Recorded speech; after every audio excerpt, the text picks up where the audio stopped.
Një shoqja ime ka një hall dhe i duhet një sqarim. Hajde, ta shohim. Çfarë nuk kuptohet në Islam gruaja që nuk i shkon burrit, sepse burri vazhdimisht i thot asaj, ty të mallkojnë me lajket, sepse ti nuk më vjen mua. Pra, ky pret që gruaja t'i afrohet atij pa kërkuar ai. Pra, vazhdon sqarimi. Burri asnjëherë nuk i afrohet, as nuk i kërkon që të shkojnë në shtrat, sepse i thot duhet të jesh ti ajo e cila më afrohesh mua. Ai thot që burri asnjëherë nuk duhet të afrohet gruas, por duhet të presi që grua t'i kërkojë atij. Sepse thuhet në Islam, thot ky i mençmi, thuhet në Islam gruaja që nuk i shkon burrit. E potencoj, pra që ka nga Kosova, më duket pyetja ose pyetja, burri as për qafim nuk i jep se thot pret ai t'i afrohet asaj, ajo t'i afrohet atij dhe jo ky. Këta janë njerëz të smur mendor. Këta nuk ka spital 5 që i merr përsipër, pasha Allahun. Në shtimje kanë këto të Kosovës si spital. Këto nuk ka spital të shtimje si i merr përsipër. Kupton ti? Se ka lexuar ky në cilin Islam, se në Islamin ton që ka ardhur pejgamberi alayhis salam, nuk ekziston gruaja që nuk i shkon burrit.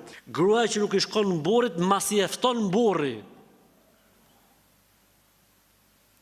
Ç'është ky njeri që e kput fenë e Zotit për gjys edhe e përdor? Ky prit ka ajo duhet, kupton? Pra këta janë njerëz të smur, të cilët kanë lexuar fenë si mas karakterit të tyre, ja vëlla ka kput hadithin për gjys burri vëlla.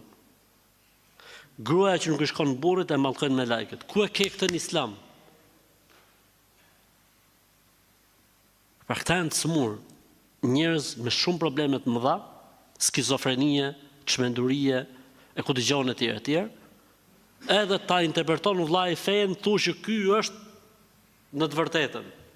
Ndërkohë që pasha Allahun është xahil, ignorant.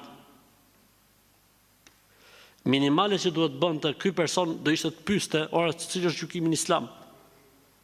Orë zotni, ti po martohesh. Pyetër burri dhe si funksionojnë këto gjëra. Pyet. Çfarë thot Islami, si thot Islami? Çfarë detyrash kam, çfarë detyrash kanë ato ndaj meje, çfarë drejtash kam, çfarë drejtash kanë ato ndaj meje? Si bën njeriu, domethënë, subhanallah.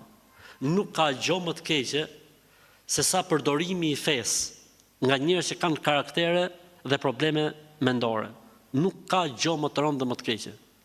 Unë kam treguar rastin atij personit juve, që hyte ndaja gruz dhe thotë e ke haram më nda prej meje se s'futesh në xhenet. Gruaja e bën me vula, në gjithë trupin. Tu rraf rregullisht dhe ky thotë po ndave haram në xhenetin, se ka thonë pejgamberi sallallahu alajhi wasallam, ai gruaj që ndahet ka haram, e kupton? Njerëz të smur mendor, njerëz të smur mendor.